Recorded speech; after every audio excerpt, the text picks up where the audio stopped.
হযরত আমর ইবনে আস রাদিয়াল্লাহু তাআলা আনহু হাদিসটা বর্ণনা করেছেন। তিনি বলছেন নবীজি আমাদেরকে এই দোয়াটি শিখিয়েছেন আর বলেছেন তোমরা এই দোয়াটি প্রত্যেকটা দিন যদি একবার করেও পাঠ করতে পারো তাহলে আল্লাহ পাক ওই দিনের জন্য, ওই দিন এবং ওই রাত 24 ঘন্টার জন্য আল্লাহ তোমাদেরকে শয়তান থেকে পৃথক করে দিবে।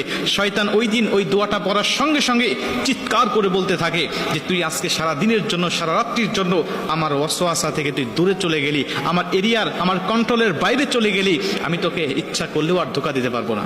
এজন্য প্রত্যেকটা মুমিনের উচিত হবে এই দোয়াটি শিখে নেওয়া এবং প্রত্যেকটা দিন একবার হলেও পাঠ করা। আল্লাহ রাসূল সাল্লাল্লাহু আলাইহি ওয়াসাল্লাম দোয়াটি বলছেন, আউযু বিল্লাহিল আযীম ওয়া বিওয়াজহিল কারীম ওয়া সুলতানিহিল কাদিম মিনাশ শাইতানির রাজিম। আমি দোয়াটি আবারও বলছি, দোয়াটি সবাই লিখে নেবেন যাতে আপনার ভুল না হয়ে যায়। সহি সুন্দর করে আস্তে আস্তে আপনার প্রত্যেকটা দিন একবার হলেও পাঠ করবেন। আউযু বিল্লাহিল আযীম ওয়া বিওয়াজহিল কারীম ওয়া সুলতানিহিল কাদিম মিনাশ শাইতানির রাজিম।